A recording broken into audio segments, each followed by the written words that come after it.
Eu fiquei realmente muito emocionado ontem.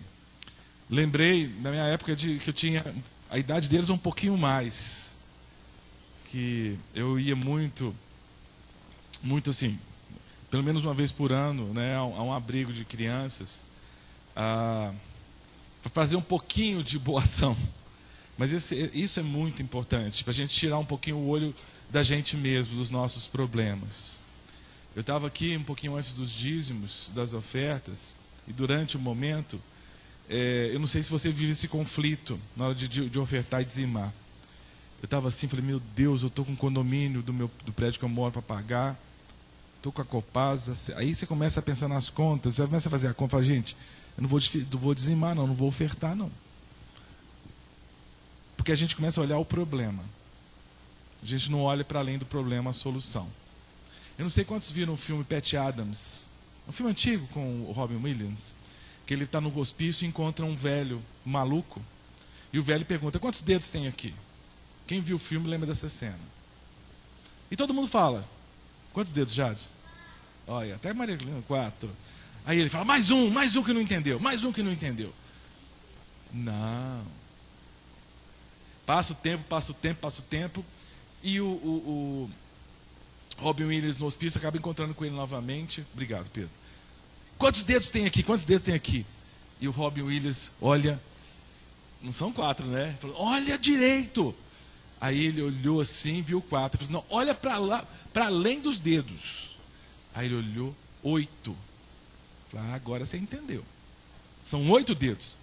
Mas como 8 dedos? Se depois você quiser fazer o exercício, faça isso. Coloca aqui, se você olhar os dedos, estão 4. Se você olhar para além dos dedos, você vai ver o dobro de dedos. E o que ele quis dizer? O velhinho, qual a lição do filme? Olha para além dos problemas. Se você conseguir chegar a 8 dedos, que você está olhando para lá. Eu estou vendo aqui, ó, Marília e Rosenval. Se eu tentar ver, estão 8, eu tenho o dobro dos dedos, não tem só 4, tem 8 aqui. Porque eu estou olhando para além do problema. O problema seriam os dedos. Se eu ficar olhando a minha conta de luz, se eu ficar pensando no condomínio, na prestação, eu não vou dar dízimo nem oferta mesmo. E aqui estou dando um testemunho, tá, gente? Vocês sabem que, eu acho que eu preguei uma vez, em 15 anos de igreja, sobre dízimo. Eu tenho o maior constrangimento de pregar sobre isso. Mas como eu estou compartilhando um problema uma luta que eu vivo, eu quero compartilhar com vocês. É de dar dízimo e oferta pela fé. Eu estou olhando para além do problema. A conta está ali, mas eu estou falando, Deus, eu confio no Senhor. E eu queria compartilhar com vocês, até a mensagem de hoje é um pouco sobre isso. O meu constrangimento em pregar sobre dízimo e oferta, e eu creio que foi uma vez só que eu preguei nesses 15 anos de igreja, é porque, infelizmente, hoje, há muitas pessoas, talvez a maioria, que está associando igreja, cristianismo, a dinheiro. Eu acho que muitos sabem que eu fui convidado lá pelos irmãos da Rede Super para assumir um programa que era do pastor Charles, que é uma programa Mente Aberta. E a gente começou a fazer esse programa, então, a partir do início de setembro. O programa ele vai ao ar segunda, quarta e sexta à noite, às 8h30. Então, obviamente, eu não posso assistir porque é o horário que eu trabalho, né? O pessoal da Globo ligou, o William Bonner ligou, falou que está competindo com o Jornal Nacional, baixou a audiência. Mas eu falei, bom, né? Não. Eu até pedi para trocar de horário. Falei, gente, não cruza com o Jornal Nacional não, que ninguém vai ver o programa, né? Nem minha mãe vê o programa. Bom, mas o fato é que eu também não vejo o programa, né? Mas tem reprise. E uma das reprises, hoje é 12h30, tem reprise, se não aconteceu o que aconteceu ontem, né? E sábado tem 10 horas, tem reprise. Eu estava em casa sábado de manhã, 10 horas, eu falei, vou ver o programa, né? E a surpresa, eu nem sabia qual das entrevistas que ia para o ar. Aí liguei, estou lá, 10 horas, aí aparece lá um apóstolo. Eu falei, cara, que trem doido. E primeiro, pelo áudio, eu pensei que era o Valdomiro, sabe o que é do chapelão? Eu pensei que era o apóstolo Valdomiro, mas não era. Eu conheço o apóstolo Valdomiro, era outro. E esse apóstolo, vou citar o nome, estava com a esposa, uma lourona assim e tal. Gente, era impressionante o que esse homem fazia. Primeiro ele falava assim que as pessoas mandaram recados. E ele mostrava o recado na televisão, e o nome, e todos com a mesma letra. Falei, gente, foi a unção da mesma caligrafia. Todos com a mesma caligrafia. Aí, ele falava assim, ele pegava o papelzinho e falava assim, Jade, por exemplo. E eu vejo Jade fazendo isso, isso e aquilo. Então, começava a falar. Aí dava para a esposa dele, a esposa pegava o papelzinho e enfiava numa tigela com azeite. Bom, o negócio amarelo, disse que é azeite. Sei lá se vocês gastam aqui tanto de azeite. Botou um kisuke amarelo lá e falou que era azeite. Você está falando, Cássio, como é que você pode falar isso? Gente, porque era um discurso de alienação tal. Eu falei, qual a diferença disso para um cigano? A gente não está encontrando muito cigano em Belo Horizonte, não, mas antigamente tinha muito cigana. Chegava assim, posso ler sua mão? Né? E tinha gente que falava que lia a mão, né? Pegava a mão da Gabi, posso ler sua mão, Gabi? A pessoa quer adivinhar seu futuro. E esses pastores estão fazendo isso, adivinhação de futuro. Mas depois logo vem o quê? O discurso do dinheiro. Se você der o dinheiro, você vai ter a bênção de volta. E como isso acontece demais, eu falei, eu não vou falar disso na igreja de jeito nenhum. Para não ficar parecendo que a gente tem a mesma ideia. Mas já com 15 anos de igreja, acho que deu para ver que a gente não tem esse discurso, né? Prova disso olha a simplicidade dessa igreja. Mas, por outro lado, a gente tem que tomar cuidado, porque não basta tentar ser correto e viver com santidade. A gente tem que tomar cuidado, porque mesmo que às vezes aqueles que agem correto e vivem em santidade são assediados por essas pessoas que não têm esses escrúpulos. E lendo Filipenses, eu percebi que Paulo vivia uma experiência muito interessante e semelhante. E por isso que ele escreveu isso aos Filipenses. Abra sua Bíblia se você quiser, mas se você quiser acompanhar também, eu vou mostrar aqui o que Paulo diz no capítulo 3. Nós vamos ler os primeiros versículos apenas. Bom, vamos lá. Filipenses capítulo 3. Apóstolo Paulo, escrevendo para a igreja em Filipos, diz o seguinte: finalmente, meus irmãos, alegrem-se no Senhor. Escrever-lhes de novo as mesmas coisas não é cansativo para mim e é uma segurança para vocês. Eu acho interessante, Paulo começa a carta, nesse ponto da carta ele diz o seguinte: queridos, eu estou falando de novo a mesma coisa. Alguns podem achar, de novo está pregando sobre isso? Mas é para a segurança de vocês. E isso me reforça, às vezes, voltar aos mesmos temas aqui durante as mensagens. Porque certos temas a gente tem que bater de novo, e tem que falar de novo, e tem que voltar para que a gente possa finalmente entender e viver. Paulo fazia isso. E ele diz, cuidado, olha que palavra de expressão forte, cuidado com os cães, cuidado com esses que praticam o mal, cuidado com a falsa circuncisão. É o início da carta. Paulo está alertando a igreja de Filipos, cuidado com algumas pessoas que Paulo chamou de cães. Essas pessoas, segundo ele, praticam o mal. No primeiro momento, o que a gente pensa que é praticar o mal? Vocês têm visto aí nas televisões, nas mídias, nos programas, esses adolescentes matando os policiais matando adolescentes, pessoas roubando, aquele maluco lá, o pintor que matou, enterrou no quintal de casa. Isso é maldade? É maldade. Mas Paulo não estava se referindo a esse tipo de maldade. Ele está falando do tipo de pessoa, daqueles que têm a falsa circuncisão. Paulo está falando da circuncisão. Circuncisão é um ato religioso dos judeus, né, que é feito em cima dos meninos com 8 dias, que é o sinal físico no prepúcio da criança, do menininho, é cortado o freiozinho, e o judeu, então, é a marca que o menininho judeu traz de que ele é do povo de Israel. Isso aí era o símbolo. O que acontecia naquela época é que a turma que estava falando de Jesus Cristo falava que os gentios que se convertiam, que não tinham feito a circuncisão quando eram pequenos, tinham que fazer de novo. Tinha que fazer agora que era adulto. Não por uma questão médica de saúde, o que acontece de hoje em dia tem que fazer circuncisão por uma questão de saúde, por alguns problemas que alguns homens têm. Mas o que estava sendo dito naquela época é que as pessoas tinham que fazer essa nova circuncisão, tinham que fazer a circuncisão para se tornarem crentes.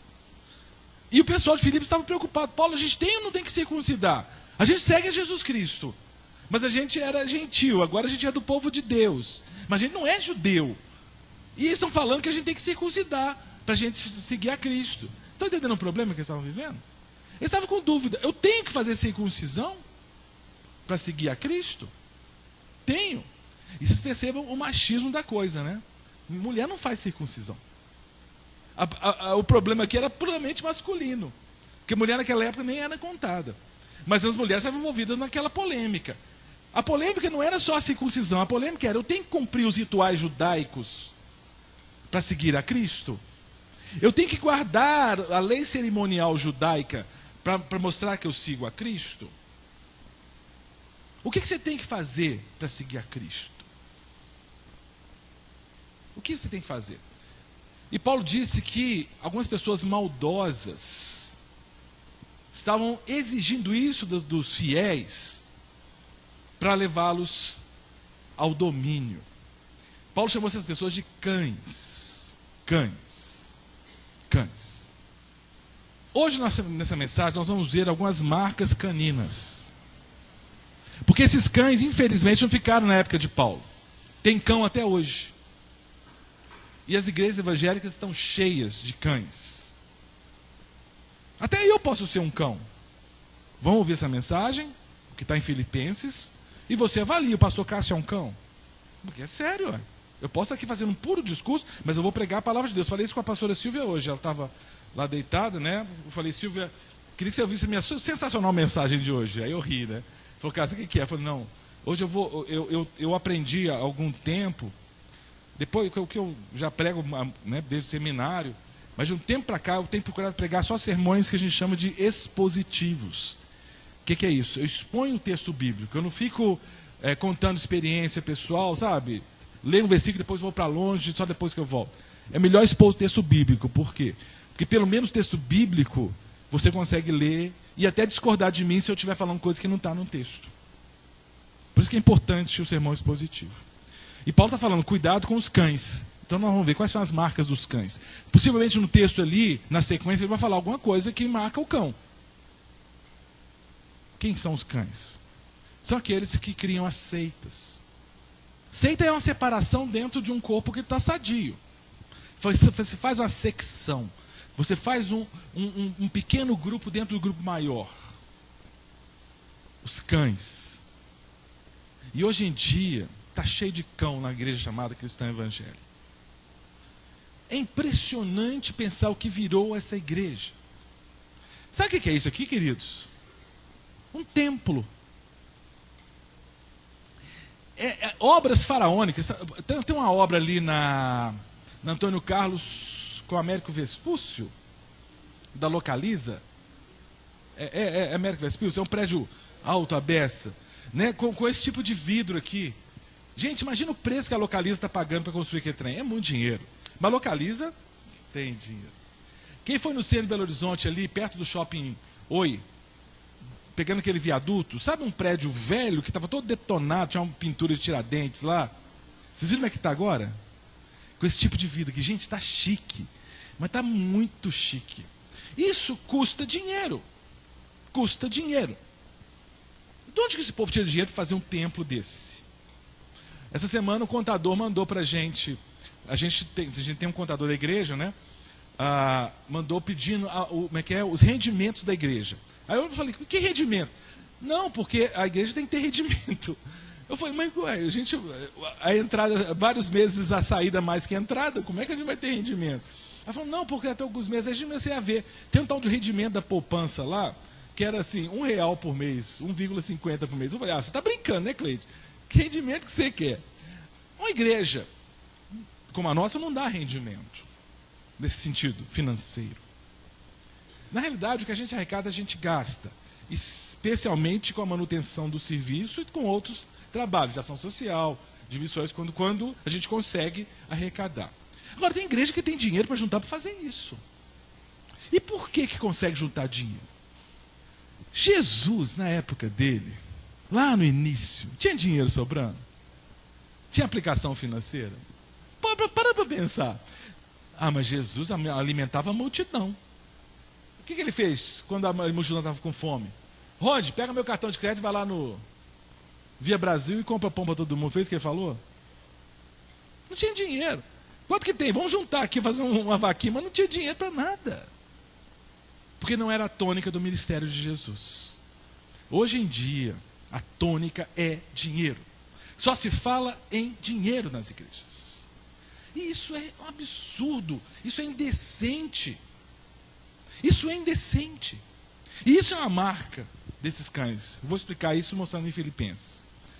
Vocês sabem que nós somos herdeiros, não somente da igreja primitiva, essa de Jesus, mas também do que aconteceu no século XVI, em 1517, com esse moço aqui.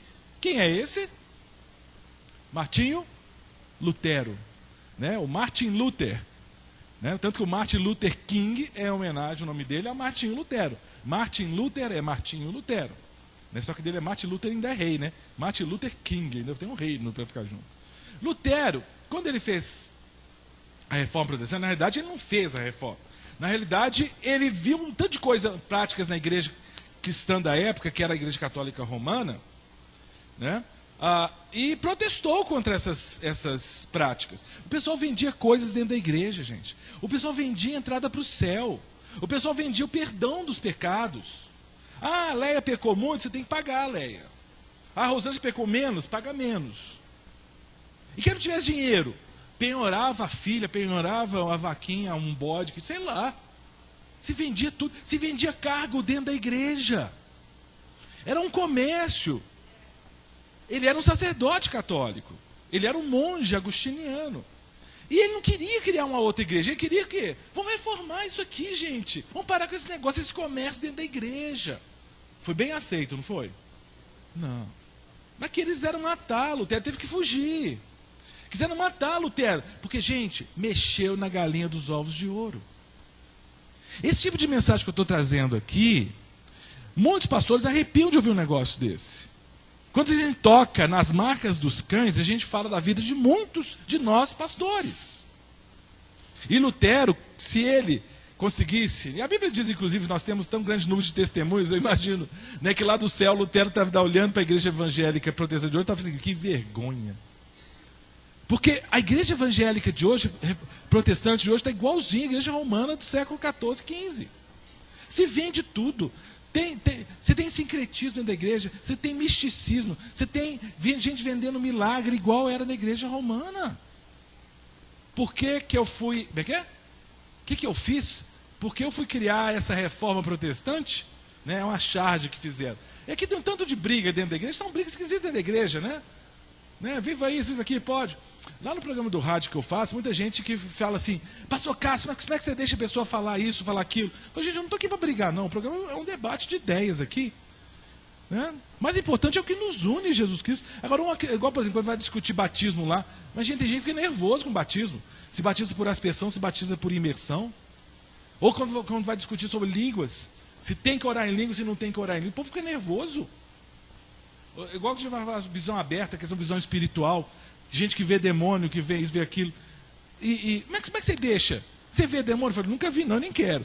Mas como é que você discute isso? É porque meus irmãos veem, eu não vou discutir? Mas há uma intolerância hoje no meio da igreja evangélica, que é uma coisa impressionante. E Paulo vai dando essas evidências dos cães. Observem. Quais são as evidências? A primeira evidência está ali no versículo 4, olha 3. Pois nós é que somos a circuncisão. Ele vai dizer, o que é a circuncisão? Não é fazer uma cirurgia no órgão genital masculino, não é isso. Nós que adoramos pelo Espírito de Deus, que nos gloriamos em Cristo e não temos confiança alguma na carne. Embora se eu mesmo tivesse razões para ter tal confiança. Se alguém pensa que tem razões para confiar na carne, eu ainda mais. Fui circuncidado no 8º dia de vida, pertencente ao povo de Israel, à tribo de Benjamim, verdadeiro hebreu. Quanto à lei sou fariseu, quanto ao zelo perseguidor da igreja, quanto à justiça que há na lei irrepreensível. Paulo deu o currículo dele, coisas que Paulo não se orgulhava. Olha, ele fala assim, quanto ao zelo, eu fui perseguidor da igreja. Ele não se orgulha disso não. Mas ele está dizendo o seguinte, primeiro problema desses cães, é que eles se orgulham de serem circuncidados. E se tem um povo que é orgulhoso, é o judeu.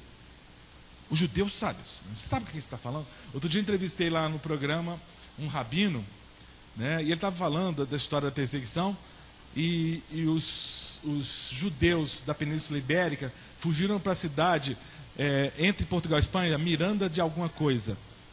Aí ele falou, sabia que os Mirandas são descendentes de judeu? Eu falei, ih caramba, eu sou descendente de judeu. Eu falei, pois é, você é judeu. Assim, Ele falou como se fosse para ficar orgulhoso de se possivelmente ser descendente de judeu. Eu sou descendente de escravos, misturo com índios. Meu orgulho, minha felicidade depende se eu sou filho de descendente de judeu ou não. Porque vem cá, quando a gente começa a ser orgulhoso porque é descendente de judeu, a gente está negando tudo que Cristo fez. Porque Cristo, o que a Bíblia diz? Jesus Cristo veio para os judeus. Lá em João fala que eram seus. E o que os judeus fizeram? Não o receberam. E aí diz João, capítulo 1, versículo 12. Mas a todos quantos receberam, deu-lhes o poder de serem feitos filhos de Deus. A saber, os que creem no seu nome. Pode ser judeu, pode ser da Papua Nova Guiné, pode ser que até argentino, viu? Até argentino. Não importa a origem, gente. Pelo amor de Deus. Mas aquele povo daquela época estava dizendo o seguinte: para você seguir a Cristo, você tem que se judaizar, ficou confundindo. Tem que se judaizar. Você tem que começar primeira coisa, circuncida. Aí Paulo falou o seguinte: gente, peraí. Primeira marca desses cães aqui, o que é? É o orgulho, é soberba. Nós, cristãos, não podemos fazer o que eles fazem, porque eles fazem o quê? Eles têm confiança na própria carne. Carne que está falando no próprio eu, não físico. Primeira marca do cão: arrogância. Ele se acha. E como tem crente que se acha. Uma das coisas que me incomoda muito, eu tenho falado isso muito lá na rádio, na TV, as nossas produtoras vão contratar alguma pessoa, às vezes tem que contratar alguém da BH Trans para falar sobre o trânsito. Aí a ligação começa: o senhor fulano tal aqui da Rede Super, o senhor é cristão? O cara fala: sou. Ah, que bom, glória a Deus, aleluia. Qual igreja o senhor frequenta? Eu sou da igreja Nossa Senhora das Dores ali. Mas o senhor não falou que era cristão? Eu sou cristão. Gente, isso é de uma arrogância, de uma soberba, achar que cristão é só o cristão evangélico. Isso é de uma soberba, é no sectarismo absurdo. Pastor Cássio está falando que católico é salvo. Gente, eu estou dizendo que frequentar a igreja evangélica não é exclusivo. Deixa eu inverter a frase. Não é só cristão quem frequenta a igreja evangélica. Tem muito cristão na igreja católica. E tem muito incrédulo na igreja evangélica. Mas tem muito evangélico arrogante, soberbo, se achando melhor que todo mundo. Sabe aquela coisa? Sabe com quem você está falando? Porque eu domino as escrituras. Eu conheço o poder de Deus. Primeira marca dos cães é a soberba. Você quer ver uma pessoa que é cão? Começa a ver se ela é arrogante, se é soberba. E você tem que lutar contra isso, viu? A tendência do ser humano é ser ensimesmado. É muito difícil, que a gente vive num mundo hoje que a gente tem que fazer propaganda de si, né? Você tem que soltar currículo, você tem que falar de si para você ter mercado de trabalho. Mas toma cuidado. Tem vários tipos de arrogância. Às vezes a gente pode ser arrogante de ser da igreja simples como essa. Porque tem gente que é arrogante. Mas eu sou daquela igreja que não tem ar-condicionado. Mas tem gente que se orgulha da simplicidade. A gente não pode ser soberbo nem arrogante.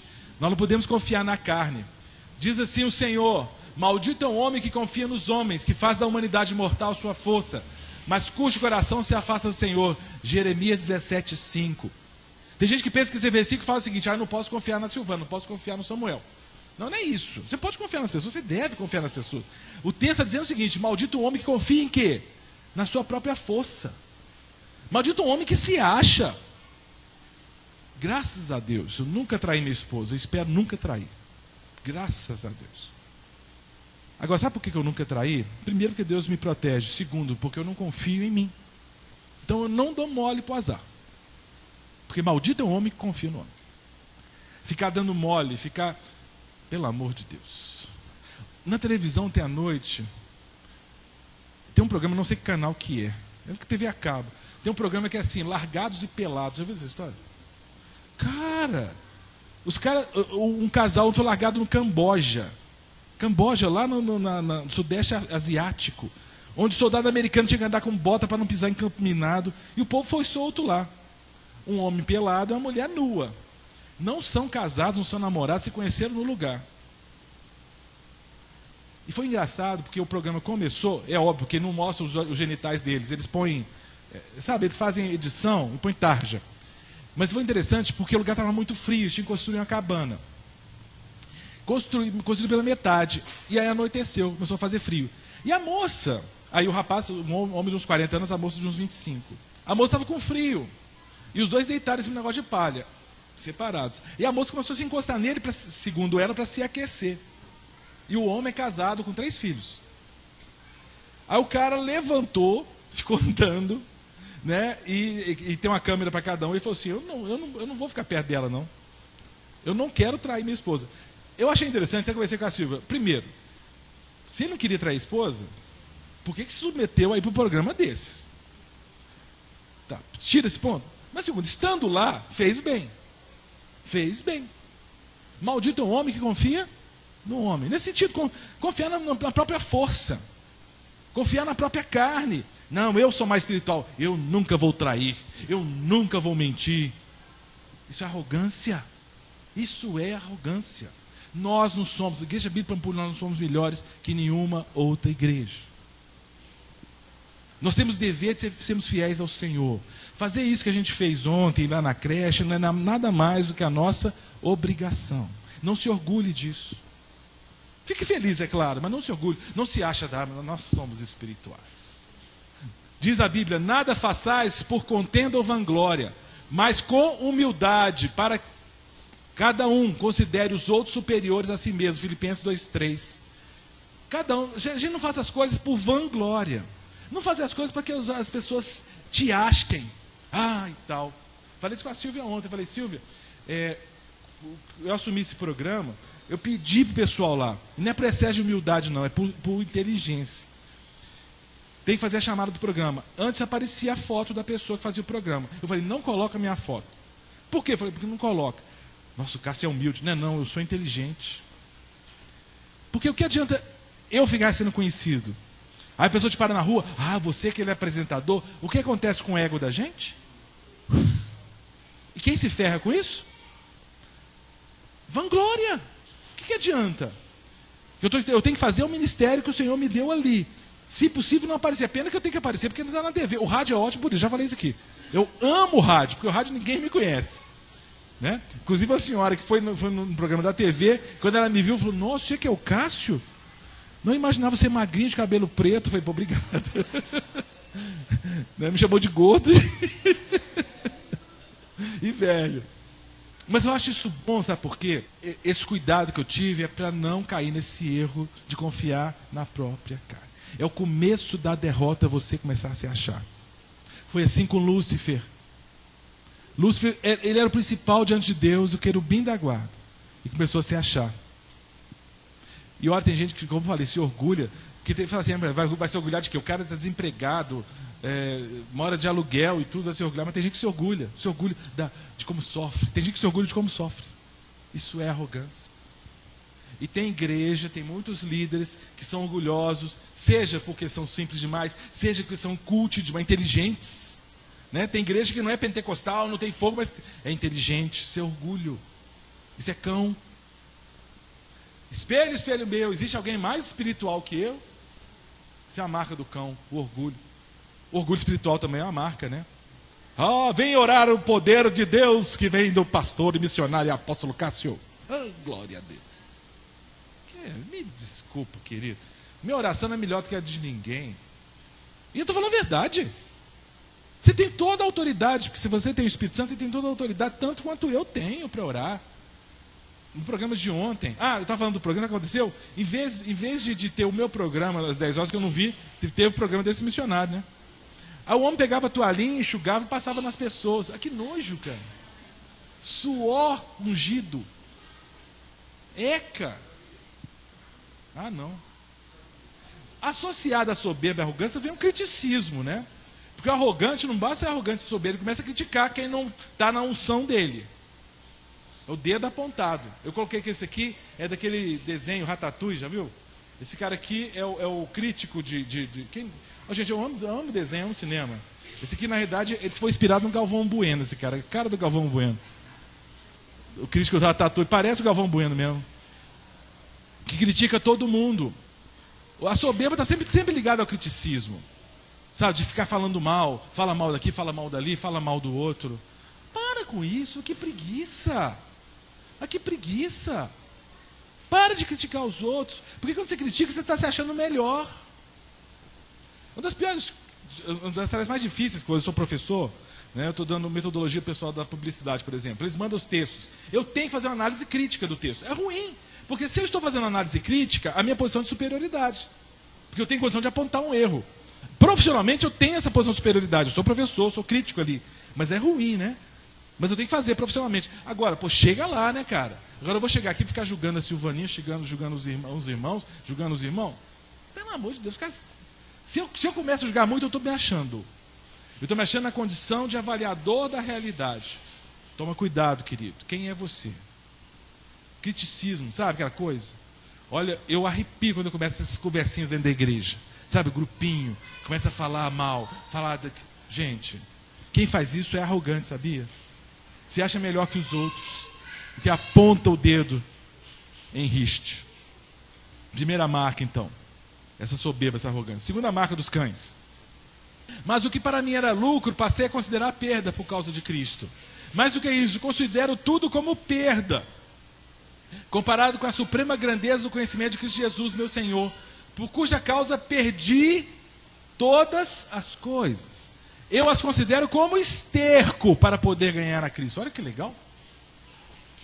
Paulo perdeu todas as coisas. Ele considerava tudo como esterco, como lixo, como cocô.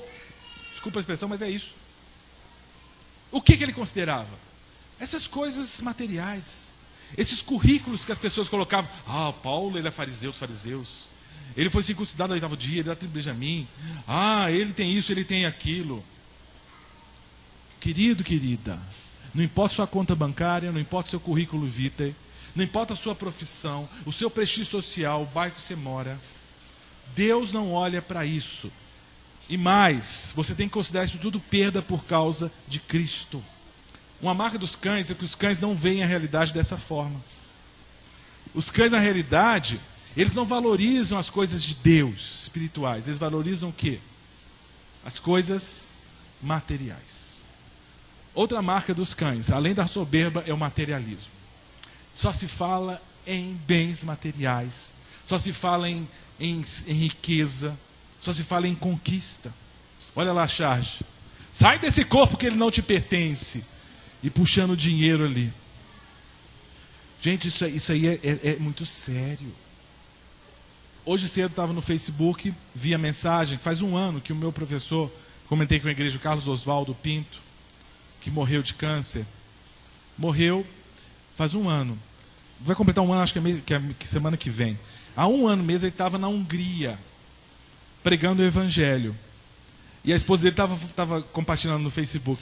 Há 1 ano a gente estava na Hungria, o Carlos com dores, mas ele não queria deixar de vir aqui pregar o Evangelho.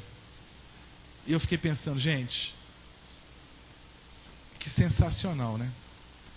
O Carlos poderia ter gastado os últimos dias da vida dele juntando bens materiais, juntando riqueza, comprando ações, né? Comprando dólar, porque o dólar está aumentando.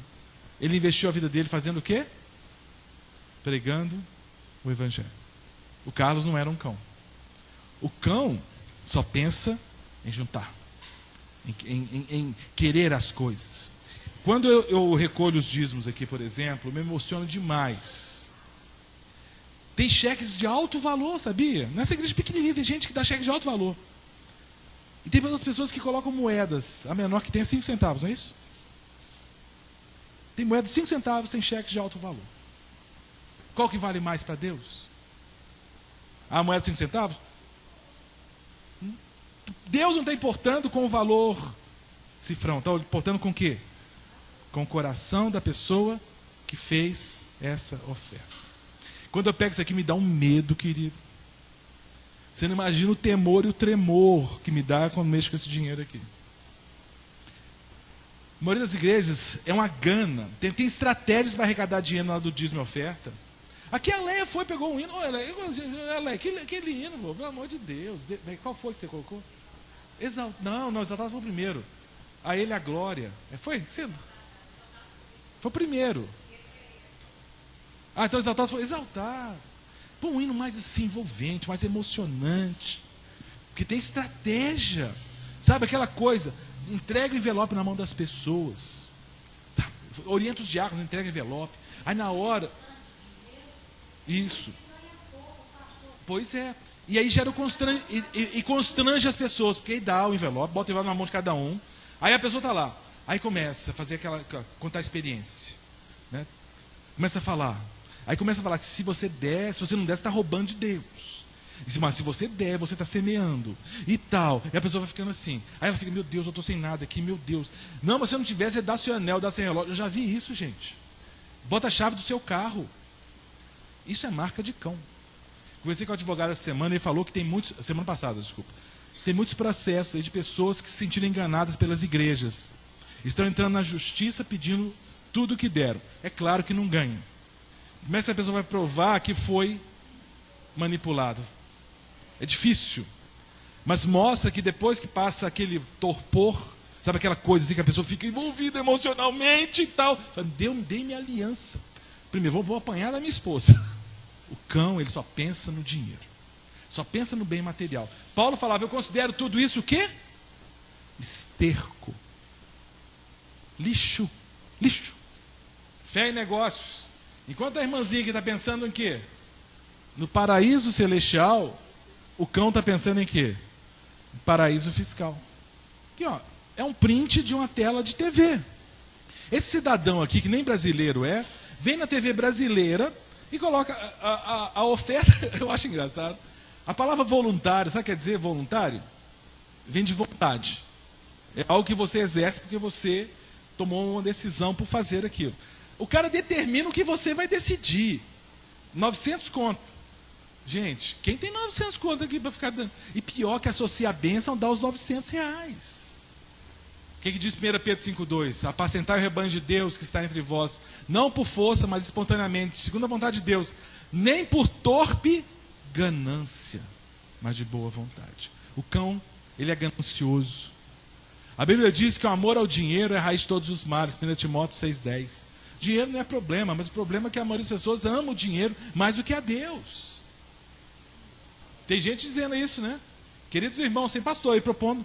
Queridos irmãos, como vocês estão prosperando muito, daqui para frente, em vez do dízimo, vocês vão dar o trízimo.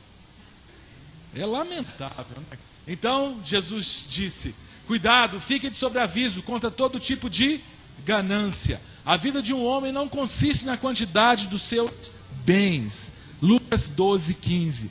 Marca do cão. Ganância, materialismo. Meus irmãos, dinheiro não é tudo na vida, diz o pregador. Tem também cheque, cartão de crédito, etc, etc. Eu não sabia, eu fiquei sabendo, fiquei até envergonhado. Muitas igrejas, muitas mesmo, já tem a maquininha de cartão de crédito e de débito no templo.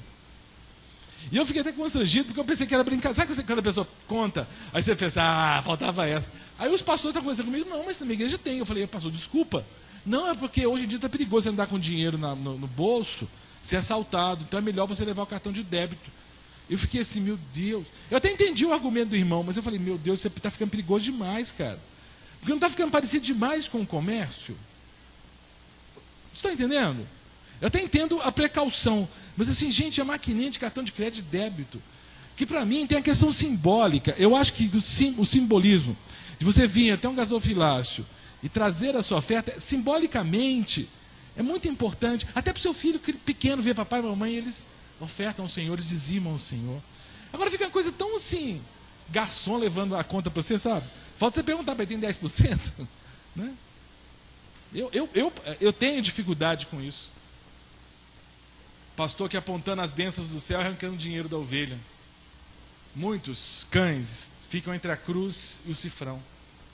É a marca do cão, não só a soberba, mas o materialismo. O pastor da teologia da prosperidade virou para aquele Jesus Cristo ali e falou assim, meu irmão, você é pobre por causa do seu pecado de incredulidade e conformismo. E o outro diz, meu irmão, você é rico por causa do seu pecado de avarismo e egoísmo. Tem muita gente que está falando que certas pessoas não têm bens materiais porque são conformadas, que são incrédulas. Falando que a pessoa está doente é porque ela não tem fé para ser curada. Isso é uma maldade sem tamanho. Julgar no doente, julgar no necessitado, a responsabilidade e mais a culpa pelo estado dele. Será que essa pessoa não tem fé o suficiente? Tem, gente. Será que Deus não está soberano nessa história? As igrejas hoje estão assim. As igrejas que pregam que Jesus prospera estão lotadas. As que pregam que Jesus cura também tem muita gente. Agora, as que pregam que Jesus salva, observe as igrejas que enchem. Num país de crise, de desemprego crescente, mais de 1 milhão de vagas foram fechadas. As pessoas não têm trabalho, vão para a igreja, porque na igreja promete que vai prosperar, e todo mundo vira empresário na igreja. Eu fico, meu Deus, todo mundo vira empresário, cara. Maravilha, porque vai vir empresário, vai criar emprego. Mas quem vai trabalhar? Porque se todo mundo é empresário, não tem assalariado. Ninguém tem unção de assalariado, né? Eu tenho. Além da ganância, além da soberba, da arrogância, além do materialismo, da ganância, tem outra marca. Diz o apóstolo Paulo: ser encontrado nele, não tendo a minha própria justiça que procede da lei, mas a que vem mediante a fé em Cristo, a justiça que procede de Deus e se baseia na fé. Paulo falou que eles eram soberbos, os cães são soberbos, arrogantes, são materialistas, são gananciosos, mas também eles têm uma marca que eu acho interessante, que é a marca que eu chamo do umbiguismo. Sabe o que é umbiguismo? É a marca da justiça própria. É a pessoa que só olha para si, só pensa no próprio umbigo e acha que só ele está certo. Essas pessoas umbiguistas, que são os cães também são umbiguistas, eles são exclusivistas, eles são isolacionistas. Eles não interagem com os outros. É uma marca de cão.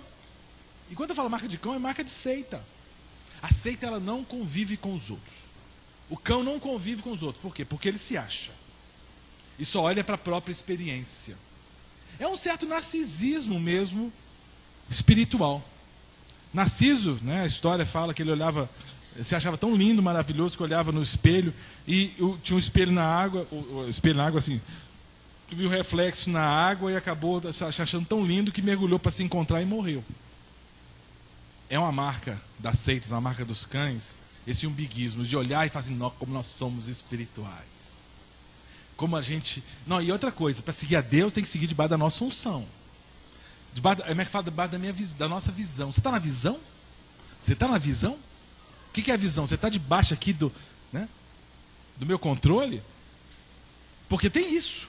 O exclusivismo, o umbiguismo, esse isolacionismo, vem desde a época de Jesus. Os discípulos mesmo, alguns começaram a querer propor isso para Jesus. Diz Lucas 9,49. Olha esse texto que legal. E Jesus estava com seus discípulos, acho que talvez aqui até fossem os 12, meus apóstolos, né? E respondendo João disse, mestre, vimos um que em teu nome expulsava os demônios, e lhe o proibimos, porque não te segue conosco. João tomou a chamada de Jesus depois, mas muito forte. Qual foi o problema? Tinha alguém expulsando demônio em nome de Jesus, mas não era da turminha próxima ali. E João estava reclamando. Jesus, ele não segue o Senhor conosco. Ele não está debaixo da nossa visão. Ele não está debaixo da nossa unção. Essa é a marca da seita. Esse cara não é da nossa igreja. Isso é típico de seita. Você se sente um estranho no ninho. Você fica, meu Deus. Você vai na igreja, que é seita, você vai se sentir mal. É uma estratégia fazer você se sentir mal. Se sentir mal no sentido de se sentir inadequado, sentir que você não tem aquela unção que está ali. E Deus só atua ali, isso é próprio da seita. Te fazer sentir-se mal com a sua igreja de origem e achar que você só vai se sentir bem naquela seita. E sabe, exatamente, é o lugar. E você só vai ver Deus se você estiver naquele grupo, naquela hora, naquele lugar. Agora, essa questão aí, do exclusivismo, do umbiguismo, ela está associada a outra estratégia dos cães e das seitas, que é a alienação. Esses grupos querem alienar as pessoas, fazer as pessoas permanecerem na ignorância. Compre isso, faça aquilo, dê a oferta tal, repita. Essa questão do repita é sensacional. Na faculdade, sexta-feira, eu estava dando aula de comunicação corporativa para a turma de processos gerenciais, estava falando com eles. Eu até mostrei aquele vídeo que eu já mostrei aqui na igreja do Jonathan Nemer, do repita, repita, repita, repita. Eu perguntei para a turma de comunicação, isso é comunicação? A Leia, que é comunicóloga, mandar a pessoa repetir, isso é comunicação? Papagaio repete. A comunicação, você tem que ter um emissor, tem que ter um receptor, você tem que ter um feedback, para que haja um processo de comunicação. Agora a seita faz o quê? Ela manda as pessoas ficarem repetindo aquele mantra, E as pessoas nem entendem direito, mas repetem um mantra. Isso é alienação. A pessoa fica numa realidade paralela. E tudo que manda engole, de forma crítica. E fica aquela estratégia, amém? A mensagem inteira é amém, e o povo amém. Então o diabo vai destruir muitas vidas, amém? E o povo amém. É automático. A pessoa já responde sem pensar. E não pior, você começar com repita, vira para o lado. Irmão vira para o lado e fala, irmão, você é feio. Tem gente que vai falar que o irmão é feio. Porque as pessoas já sabe, vão no automático mesmo, reproduzem a fala sem pensar. Opa, peraí. E pior, que se não repete, é chamado de quê? Quem não repete? Rebelde. Você não repetiu? É muito interessante isso. É um processo de alienação total. Até peguei uma charge, um quadrinho do Asterix, do Gaulês, né? O cara aqui gritando, javali de primeira, falando. A coisa foi ficando tanto na cabeça que o desenho animado, é o desenho animado também, mas é o cartoon, ficar falando tanto que o Asterix começou, javali de primeira, repetir. E o Obelix estava aqui já memorizando, javali de primeira. Sabe aquela coisa, vai repetindo, a pessoa guarda. Tem tantas verdades, entre aspas, que são repetidas, que as pessoas começam a reproduzir, não tem a menor base bíblica, mas reproduzem como se fosse verdade. Alienação. A cabeça das pessoas são feitas. Elas reproduzem um ensinamento que não tem a menor base escriturística. E aí se tornam mais facilmente o quê? Manipuladas. As pessoas das seitas são manipuladas a cometerem coisas absurdas. Já falei do Jim Jones aqui, que morou em Belo Horizonte, queria começar um ministério em Lagoa Santa, graças a Deus não deu certo. Foi para Guiana, levou mais de 1000 pessoas atrás de si, todas alienadas, manipuladas por ele. Dizem que ele transava com as esposas dos homens da comunidade e os caras aceitavam. Que várias das crianças eram filhas dele. Teve um problema com o Congresso americano, com deputados, jornalistas. Mataram os jornalistas que foram lá. Ele distribuiu veneno para 1000 pessoas. E 900 tomaram veneno.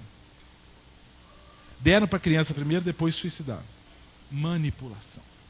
Eu já convivi, sem saber, óbvio que frequentei 2 vezes, depois pulei fora, porque também chama de igreja evangélica, viu, gente?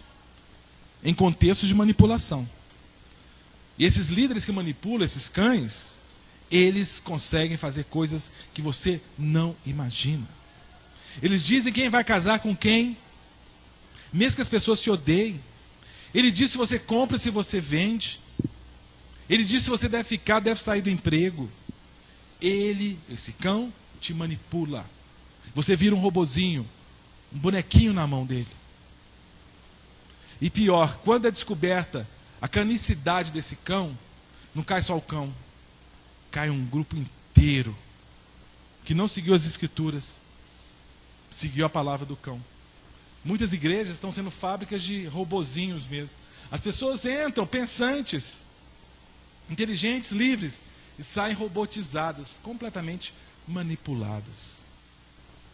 São seitas, olha que interessante essa charge aqui. O cara se curvando diante de um prego, tá vendo? Aí chega um sacerdote, o cara se curvando diante do prego. Aí o sacerdote fala, não, você não pode adorar o prego, seu idólatra. E joga o totem de prego fora. Aí ele fala, olha, eu quero te explicar um negócio, vem aqui. É idolatria seguir a prego. Aí ele fala assim, tem que seguir o quê? O parafuso. Tem muito crente que fala mal da igreja católica, porque é idólatra, porque adora isso, adora aquilo. E tem muito crente que está adorando líder evangélico. Acha que o líder evangélico é igual a Virgem Maria, é igual São Pedro, São Paulo. Do mesmo jeito. É seita. É seita. E outra que vem em consequência desse umbiguismo é o proselitismo. A seita e o cão que lidera a seita, eles são proselitistas. Eles vão fazer evangelismo de aquário. Eles não vão no mundo evangelizar o drogado, não vão evangelizar o marginal. Eles vão onde? Dentro de outra igreja.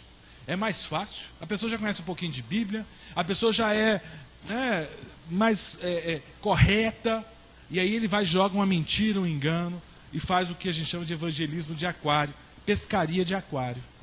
Olha quantas pessoas já que frequentaram a nossa igreja, se converteram aqui, foram pescadas por seitas. Mesmo eu ensinando isso tudo. Porque a pessoa não fica esperta, não fica atenta. Ela começa a se permitir ser manipulada por outras pessoas. Vem no culto aqui de manhã, vai no culto lá na outra noite. Vem de manhã, vai lá na outra noite.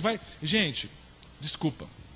Você toma remédio de manhã, ou come comida saudável de manhã, à noite você come veneno. Dona Ana Paula, orientação médica.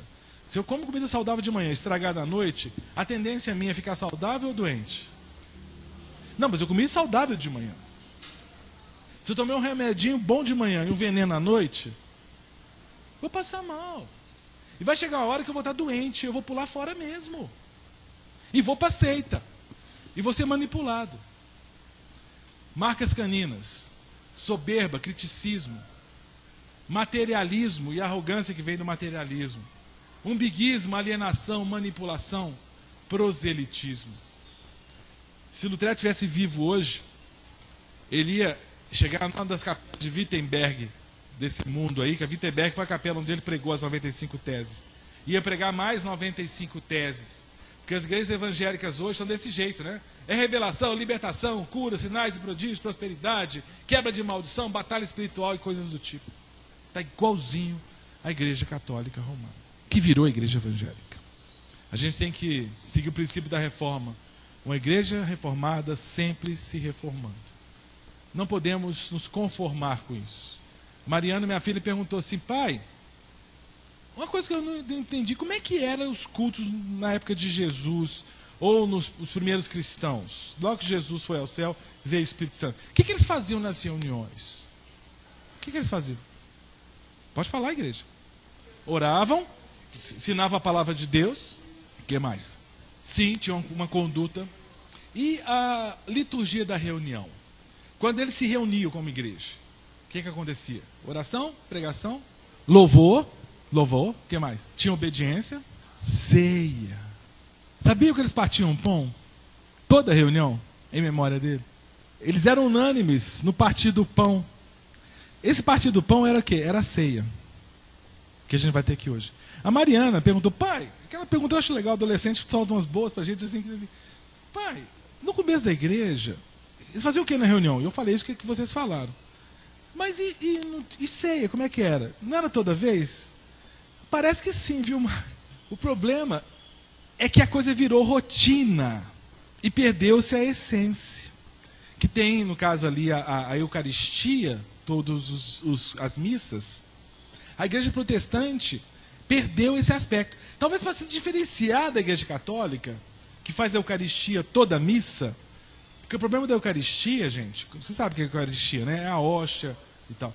É porque cresce na Eucaristia, na transubstanciação. A teologia católica, eu falo isso sem medo, para estar sendo gravado, qualquer teólogo católico vai ouvir, se for honesto, ele vai falar: esse protestante está com a razão. Não, mas porque eu era católico. A transubstanciação entende que a hóstia, o trigo daquela hóstia, sobrenaturalmente transforma-se em que na hora da Eucaristia? No corpo de Cristo. E o vinho que o padre toma no sangue de Cristo. Por isso você não pode mastigar a hóstia, porque ela vira corpo de Cristo. E o que acontece? A cada missa, a cerimônia que acontece na hora da Eucaristia, o que é? É o sacrifício de Cristo. Chama-se sacrifício da missa. Por isso que lá na frente da igreja católica tem o que aqui em cima? Sacerdote. Mas como é que chama essa parte aqui da igreja? Altar. Altar existiu para quê na Bíblia? Para sacrifício. Sacrificar o cordeiro. Olha a teologia católica. João Batista falou: eis o cordeiro de Deus que tira o pecado do mundo. Se referindo a quem? A Jesus. A igreja faz o quê? Coloca um sacerdote com as vestes do Antigo Testamento para fazer a cada missa o sacrifício do cordeiro de Deus. Jesus Cristo é morto a cada missa católica. Isso é a Eucaristia. A igreja protestante, olhando isso, não vamos fazer isso não. Aí a igreja protestante tinha uma tese da consubstanciação, que seria que a presença de Cristo espiritual. Mas você não está comendo o corpo de Cristo. Na realidade, desenvolveram até depois o quê? Até a tese da presença memorial de Cristo, que é o que a gente entende que é o correto. Cristo está presente na ceia de maneira o quê? Memorial. Nós lembramos do sacrifício de Cristo. Ao comermos esse pão, Estamos lembrando. Por exemplo, na igreja católica, a criança não pode comer hóstia. É em memória de mim. Aqui as crianças, depois que acaba aqui, pastor, pode comer? Fala, pode comer. Isso é bom. Né? É porque eles não entendem o processo aqui. Agora, você que é adulto que entende o processo, se você não crê em Cristo, não for batizado, não come isso aqui não. Porque a Bíblia diz que quem come e bebe isso aqui, come e bebe o quê? Juízo para si. Isso é sobrenatural. Não é que isso aqui vai virar um veneno, não, gente. É algo espiritual que acontece com quem brinca com Deus. Eu não sei, sabe? Vamos fazer ceia todo culto? Não sei, posso conversar com um conselho. Mas o problema não pode virar rotina também. Sabe? Não pode ser aquela coisa, tem que ter isso, tem que ter aquilo. Se for para ter, joia, mas que seja sério. Que a ceia seja realmente entender. Estamos fazendo como os nossos primeiros irmãos. Como é que era? Era uma ceia, sim, né? E tinha um momento especial em que eles lembravam de Cristo. Acontece que você tinha, na verdade, você não tinha só uma mesa, você tinha várias mesas espalhadas na casa, e os mais ricos tinham as mesas deles, e os mais pobres as mesas dos mais pobres. Então o que acontecia? Os mais ricos acabavam pegando as comidas deles e comendo só entre si. Não partilhavam com todo mundo, nem com os mais pobres. Por isso que Paulo fala, né, que entre vocês está tendo muita divisão.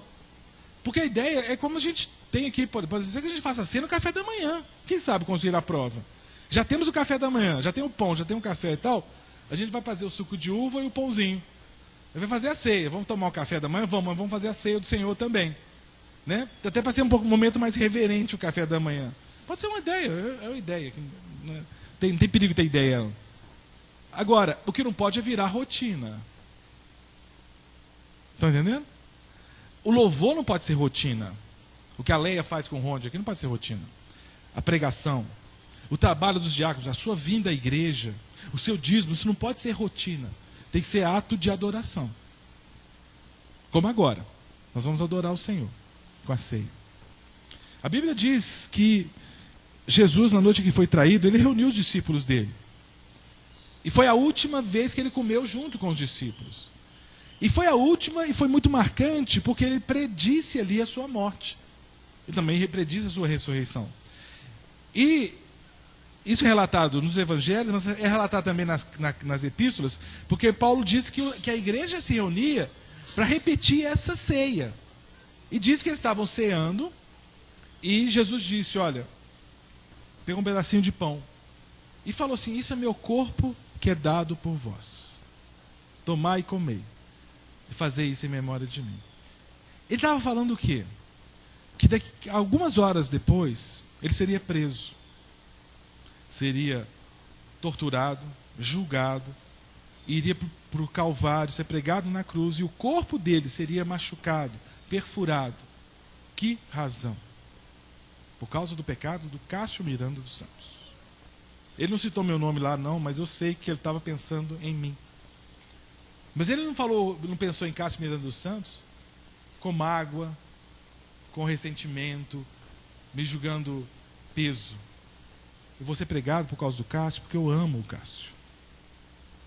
E para que o Cássio não seja pregado na cruz, eu vou ser pregado no lugar dele.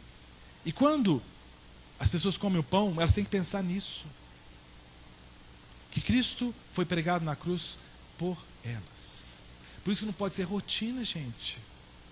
É lembrar que o meu Senhor foi morto no meu lugar.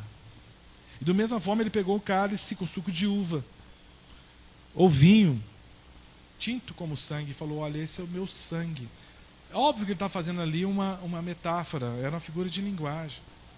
Mas ele falou, olha, isso aqui simboliza o meu sangue, que vai ser derramado para perdoar os pecados de vocês. E naquela hora ele pensou em mim também, acredita? Pensou na Rosângela, na Cristina, no Renato. Ele pensou em cada um dos pecados que a gente já cometeu. Aquela vez que eu fiquei nervoso com meu filho, aquela vez que eu briguei no trânsito, aquela vez, sei lá. E ele falou, eu vou perdoar o pecado de cada um de vocês, derramando o meu sangue. Gente, maravilhoso.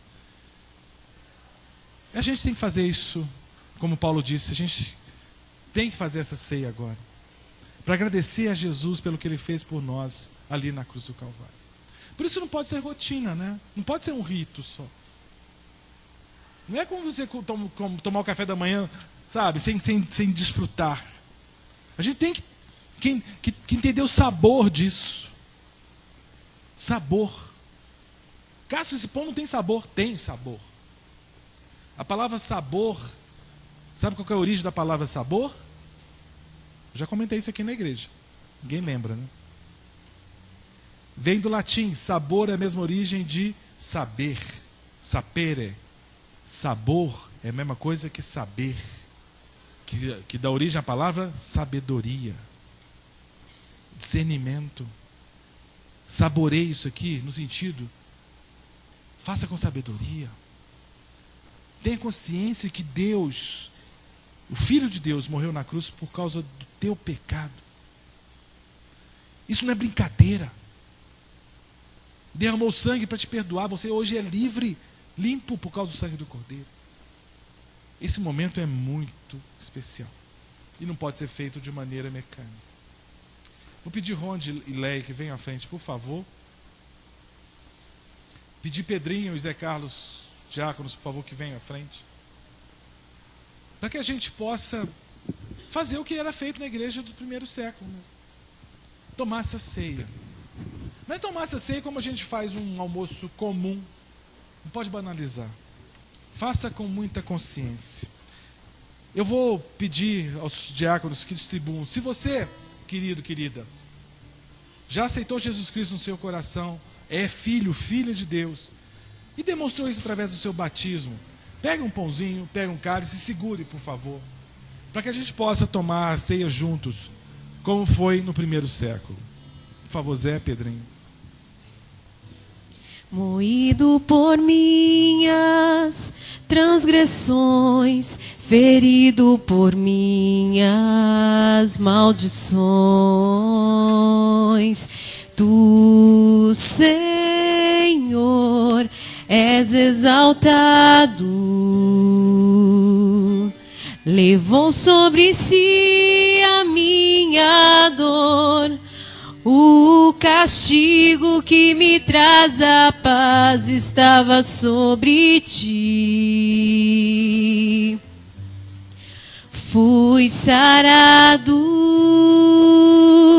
o desejado de todas as nações. És o amado da minha alma, Jesus. És exaltado, o Pai lhe deu o nome que está sobre todo nome, Jesus. És exaltado, exaltado, exaltado, exaltado, ó Senhor, exaltado, exaltado, exaltado, ó Senhor, exaltado, exaltado, exaltado, ó Senhor, exaltado, exaltado, exaltado, ó Senhor.